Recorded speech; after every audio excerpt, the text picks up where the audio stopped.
સંસદમાં રાજ્યસભામાં ગૃહમંત્રી અમિતભાઈ શાહે બાબા સાહેબ આંબેડકરનું ઘોર અપમાન કર્યું અને ચોરી ઉપર સીના ચોરી એવી પ્રકારની પ્રવૃત્તિ ભારતીય જનતા પાર્ટી કરી રહી છે। જ્યારે અમિતભાઈ રાજ્યસભામાં બોલતા હતા ત્યારે વારંવાર બાબા સાહેબ આંબેડકરને સમગ્ર દેશમાં કોઈ પણ વ્યક્તિ માનથી બોલાવે એમના માટે આંબેડકર આંબેડકર આંબેડકર આવા શબ્દો વાપરતા હતા।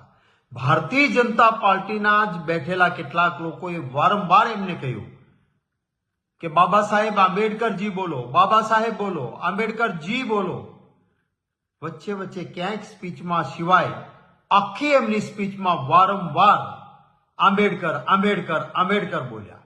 એટલું જ નહીં, જે ક્લિપ વિડીયો વાયરલ થઈ એમાં સ્પષ્ટ કહે છે કે આંબેડકર આંબેડકર આંબેડકર આ નામ લેવાની ફેશન થઈ ગઈ છે। આંબેડકરનું નામ લેવાના બદલે ભગવાનનું નામ લ્યો તો 7 જન્મ સુધી સ્વર્ગમાં જશો। એટલે કે બાબા સાહેબ આંબેડકરનું નામ ના લ્યો, આ પ્રકારની ટિપ્પણી કરી।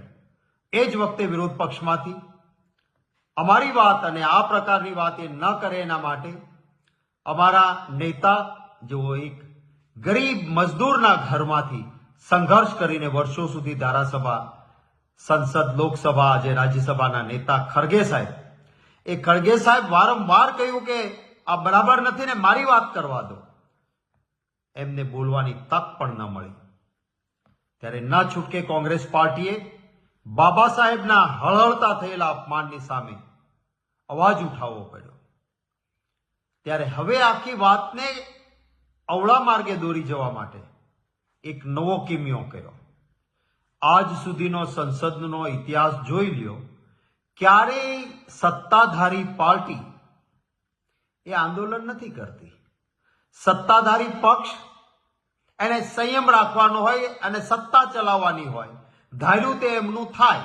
પણ વિરોધ પક્ષને પોતાની વાત મનાવવાની હોય તો આંદોલન, અવાજ ઉઠાવવાનો, ધરણા, પ્રદર્શન આ વિરોધ પક્ષનું કામ હોય છે।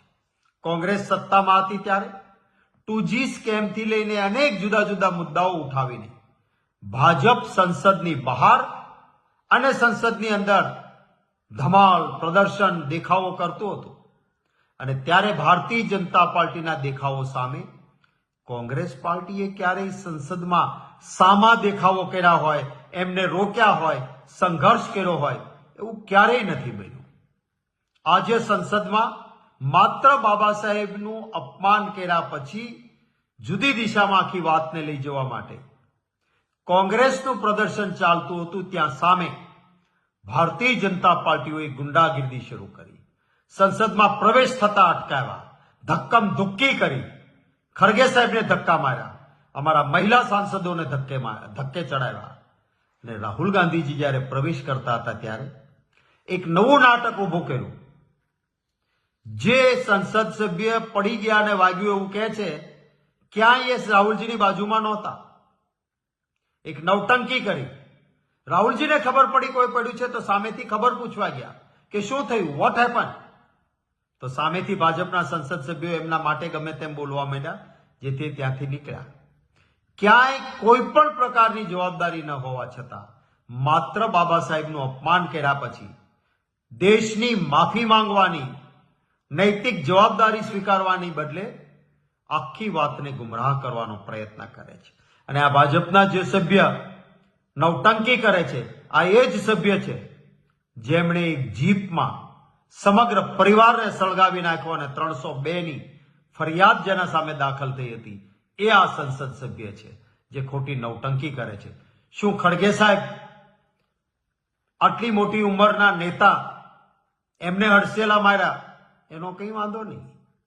અમારી મહિલા સાંસદો સાથે ગેરવર્તણૂક કરી ભાજપના સાંસદોએ રાહુલજીને અંદર પ્રવેશ કરતા અટકાવ્યા અને પછી ઉલટો ચોર કોટવાલને દંડે આવી પરિસ્થિતિ નિર્માણ કરી છે। ત્યારે મુદ્દાને બીજે લઈ જવાના બદલે બાબા સાહેબ આંબેડકરનું અપમાન હિન્દુસ્તાન સહન નહીં કરે।